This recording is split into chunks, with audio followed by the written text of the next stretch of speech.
धैर्य रखें और अंत तक वीडियो को जरूर देखें। बेसिकली मेरी नज़र आज उन स्टूडेंट्स पर भी है कि इस बार तो उनका प्री क्वालिफाई नहीं हो रहा तो क्या करें। So friends, I have only one line, जब आप ओखली में सर दे ही दिए हैं तो मूसल से कैसा डर, है ना। तो आइए स्टार्ट करते हैं हम आज का वीडियो।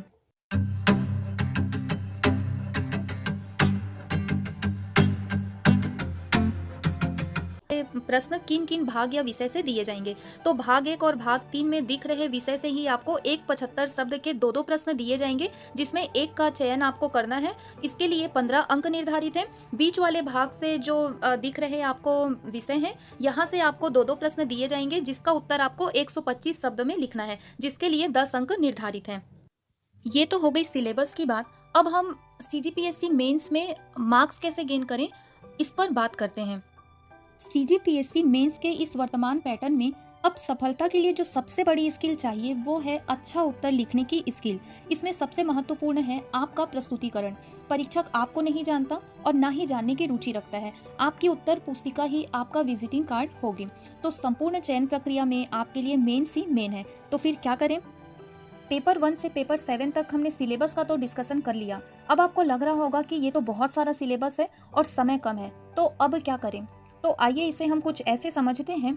ये लकड़ी का गट्ठा जो आपको दिखाई दे रहा है, इसे यदि हम एक साथ तोड़ें तो ये थोड़ा नहीं बहुत मुश्किल होगा, लेकिन इसकी रस्सी यदि हम खोल दें और एक एक कर लकड़ी को तोड़ें तो ये आसानी से टूट जाएगा। बस यही थोड़ी सी प्लानिंग और सही स्ट्रेटेजी हमको काम करनी है हमारे CGPSC मेंस के सिलेबस के साथ। पूरे सिलेबस को मैंने पार्ट A, B और C में डिवाइड कर दिया। पार्ट A में इतिहास, भूगोल, अर्थव्यवस्था, संविधान, विज्ञान और पर्यावरण, जो हम प्रीलिम्स में भी पढ़ते हैं, और इसके अलावा यहाँ पर दर्शन शास्त्र, समाजशास्त्र और लोक प्रशासन, जो मेंस का कंटेंट है, मैंने इन्हें पार्ट A में रखा है। अब है पार्ट B। पार्ट B में छत्तीसगढ़ के जो समस्त पार्ट हैं वो, और उसके बाद करेंट अफेयर और छत्तीसगढ़ सरकार की जितनी भी योजनाएं हैं और जितने हमारे ये कानून अधिनियम है, भ्रष्टाचार पर्यावरण संरक्षण अधिनियम के, वो वाले पार्ट। उसके बाद है पार्ट C, जिसमें निबंध और भाषा को मैंने रखा है। अब स्टूडेंट्स दो प्रकार के होंगे। पहले वे जो पार्ट A से तैयारी प्रारंभ करेंगे और दूसरे वे स्टूडेंट्स जो पार्ट B और C से तैयारी प्रारंभ करेंगे। सही क्या है, आपको इनके आउटपुट्स देखना है। पार्ट A वास्ट सिलेबस है, यहाँ से प्रारंभ करने पर आपका पूरा समय निकल चुका होता है और ये स्टूडेंट्स ओवर कॉन्फिडेंट होते हैं कि पार्ट B तो छत्तीसगढ़ है, हमें आता है, और पार्ट C निबंध और भाषा पर वे ध्यान ही नहीं देते हैं, जबकि ये स्कोरिंग पार्ट है।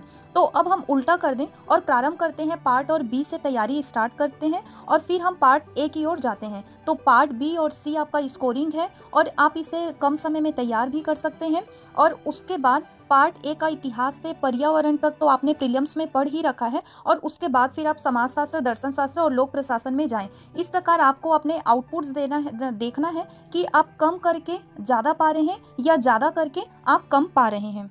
तो ये थी मेंस की रणनीति। हम जो श्योर हो चुके हैं जिनका प्री क्वालिफाई नहीं हो रहा है, तो इस सिलेबस को देखकर क्या आपको नहीं लगता कि आज से ही यदि आप पढ़ना प्रारंभ करते हैं तो नेक्स्ट ईयर आपका केवल प्री ही नहीं बल्कि आप में पूर्ण आत्मविश्वास का संचार होगा कि आप नेक्स्ट ईयर टॉप 10 में अपनी जगह बना रहे हैं।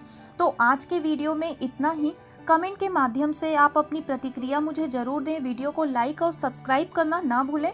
अंत तक बने रहने के लिए आपका सहृदय धन्यवाद। मुस्कुराते हुए अपना संघर्ष जारी रखें।